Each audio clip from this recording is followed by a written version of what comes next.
Olá, tudo bem com você? Bem-vindo ao programa número 54, conversando sobre dependências e outros temas. O nosso tema de hoje, dentro do treino de habilidades sociais, será o seguinte: como solucionar problemas, como resolver problemas. Parece que é fácil fazer isso, mas não é bem assim. Na realidade, todo o processo psicoterapêutico passa por psicoeducação em como solucionar problemas, porque uma das dificuldades que as pessoas têm, normalmente pessoas que procuram psicoterapia, é não saberem como resolver problemas. Então, o tema de hoje é justamente esse. Então, fique conosco até o final do programa para você conhecer e para você ver se você já conhece todas as estratégias e também para que você adquira novas estratégias para você poder auxiliar outras pessoas que precisem de ajuda. Então, fique conosco até o final do programa. Peço, como sempre, para que você assine o canal caso não tenha assinado e que acione o sininho para ser lembrado de todas as vezes que um novo programa entra no ar. Também conto com a sua colaboração na divulgação do programa. Então, encaminhe esse vídeo para amigos, para familiares, para as pessoas que você julga que tenham interesse nesse tipo de tema, tá bom? Obrigado por sua presença aqui e vamos ao programa de hoje.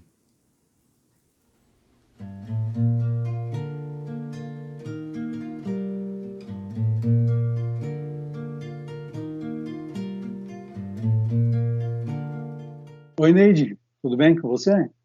Oi, Paulo, tudo bem? Sim. E com você, como é que estão as coisas por aí?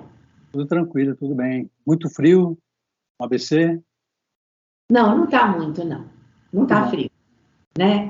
Tem uma oscilação de temperatura, na verdade, começa às vezes com a temperatura mais baixa, mas quando essa hora talvez comece a cair um pouquinho. Mas por enquanto tá gostoso, é uma temperatura gostosa. Ah, que bom. Neide, estamos já no programa número 54, né? Parece que a gente começou ontem e já está nesse número tão grande assim. Eu estou super feliz, né, que a gente tem conseguido manter a gravação dos programas, isso é muito bom, né? Uhum. E no tema de hoje, Neide, o nosso assunto será o seguinte: como resolver problemas, né? Quais são os passos para a resolução de problemas? Eu comentava na abertura do programa que na psicoterapia nós temos duas demandas principais em relação ao processo terapêutico, né? E objetivos também. Por exemplo, flexibilidade cognitiva.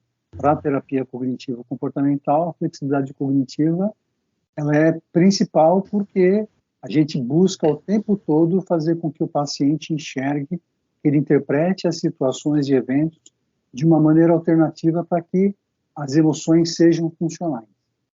Mas também o foco da terapia é justamente em resolução de problemas, né? Uhum. Então eu gostaria que você falasse um pouquinho sobre as estratégias de resolução de problemas. Pode ser? Pode. Paulo, quando a gente fala, né, por que as pessoas têm dificuldade de resolver problemas? Eu acho que a gente pensa em duas coisas. Uma coisa é que elas acham que elas sabem resolver, e quando chegam na hora, elas não têm nenhuma estratégia pensada de como resolver o problema. Uma segunda razão pelas quais as pessoas têm dificuldade de resolver problema é porque, diante de um problema, elas agem impulsivamente. Então, em geral, essa solução não é a melhor encontrada. O que é a terapia cognitiva? Eu peço desculpas, porque eu estou com um pouco de tosse. O que é a terapia cognitiva, ou as TCCs, né? Elas falam sobre o assunto. Existe uma terapia de resolução de problema que é derivada das TCCs, né? Que nós chamamos de terapia de resolução de problemas. Tem várias delas. A do Zurillo acho que é a mais conhecida.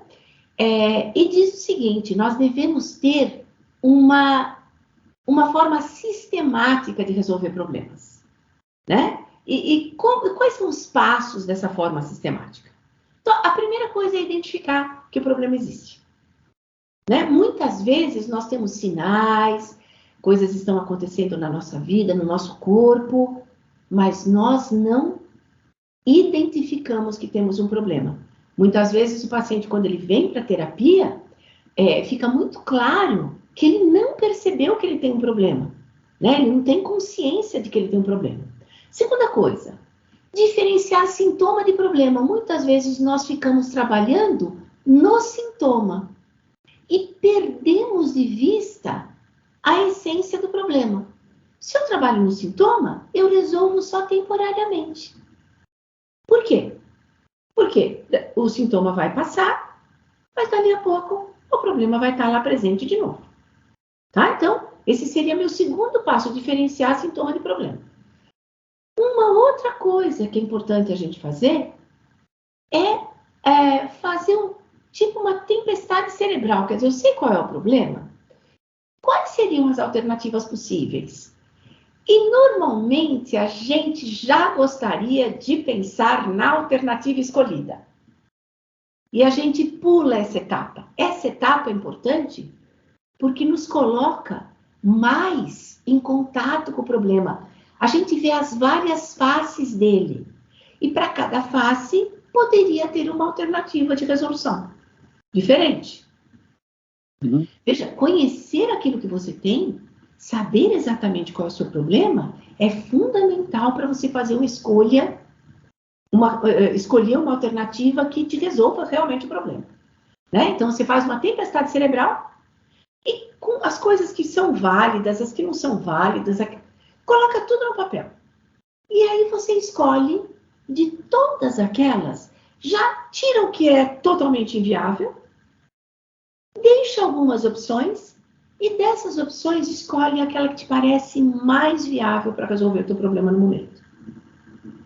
Tá? Feito isso, escolheu a alternativa, você sabe o que você vai fazer. Você sabe qual é o caminho. O que é importante? Evitar os obstáculos que vão aparecer. Primeiro, saber quais serão esses obstáculos e como que você contorna.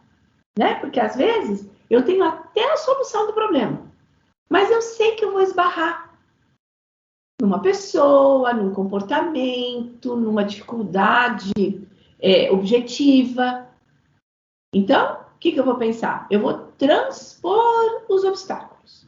Ah, tá, bom, isso aqui eu transponho assim, esse aqui eu transponho assim. Tá, posso colocar em prática? Coloco em prática a minha resolução, né? E aí eu vou avaliar se aquela intervenção que eu fiz, se aquela alternativa que eu escolhi para resolver o problema, ela realmente foi efetiva.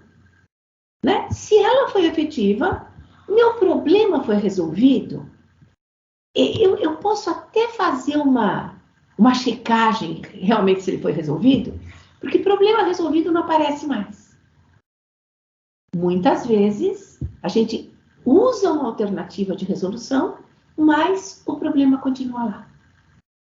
Então, você vai ver que durante um mês você não vai ter o problema, no mês seguinte você volta a ter o problema. O que significa que você escolheu uma alternativa que não resolveu o seu problema. O que eu faço? Volto lá na minha lista inicial e escolho uma segunda opção. Né? Porque às vezes também a gente não escolhe a primeira opção, que às vezes é uma opção, uma forma mais complexa, então eu escolho uma mais simples. Né? E aí sim, se fizer implementar essa segunda opção, deu certo, se congratule, você resolveu o seu problema. Quer dizer, resolver o problema exige treino, né? Exige treino, não é uma coisa que assim você aprende a técnica de resolução de problemas e aí você não tem mais problema na vida. Né? Exige treino. À medida que você for treinando resolução de problemas, cada vez você vai ficar mais expert nisso e vai conseguir lidar melhor com as questões. Tá bom. Ô, Neide, você usou um termo, tempestade cerebral, que é o brainstorming, né? Isso. O que seria o brainstorming? Seria a tempestade cerebral seria uma lista com várias possibilidades de resolução, tudo que estiver passando na sua cabeça, você vai anotando ali, independente de ser correto ou não, mas para que você tenha uma lista para você interpretar a melhor opção, é isso?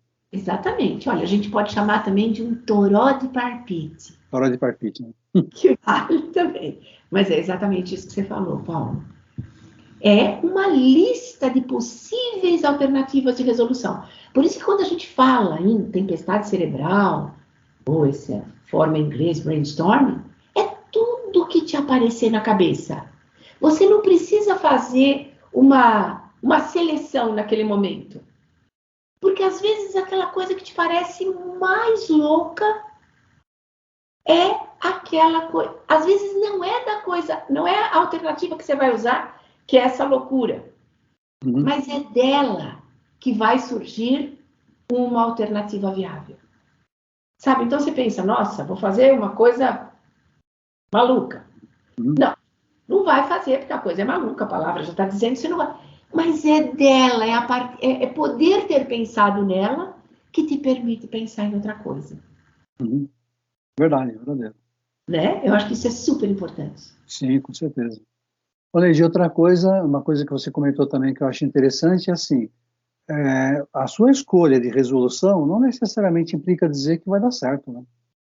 As pessoas têm que ter isso em mente, que, na verdade, mais do que você escolher uma alternativa, é você saber lidar com as consequências, né? É você saber, por exemplo, se o resultado for negativo, você partir para uma outra opção, né? O que eu quero dizer é o seguinte, que é importante o enfrentamento do problema. Eu acho que o maior problema da resolução de problema é que as pessoas não querem enfrentar as dificuldades que irão surgir no enfrentamento. E é fundamental você ter coragem, você ter força, né, de ir para cima e tentar resolver e arcar com as consequências mesmo. Pô, fiz meu melhor, não deu certo. E é assim que as coisas funcionam. Às vezes dão certo, às vezes não. A vida é assim, né? Mas tudo para nós é uma lição aprendida. Mesmo aquilo que não deu certo, já vai ficar no nosso arcabouço de conhecimento para a próxima oportunidade que tiver. Eu já sei que isso aqui eu não consigo fazer desse jeito, isso aqui eu consigo. Então, veja, por isso que quanto mais a gente treina, mais fácil fica a resolução dos problemas. Verdade, verdade. Muito bom, Neide. Eu espero que a audiência tenha gostado do programa de hoje. Espero que eles tenham aprendido essas estratégias que você passou e que eles repliquem para outras pessoas que estejam passando por dificuldades, né? Que ajudem essas pessoas também. Esse é o objetivo do programa, na realidade, né? Com certeza. Tá bom, Neide. Muito obrigado, viu? Por sua ajuda. Muito obrigada pela companhia aqui no programa, viu? Obrigada, Paulo. Eu que sempre te agradeço. Um abraço. Um abraço. Boa semana. Tchau, tchau.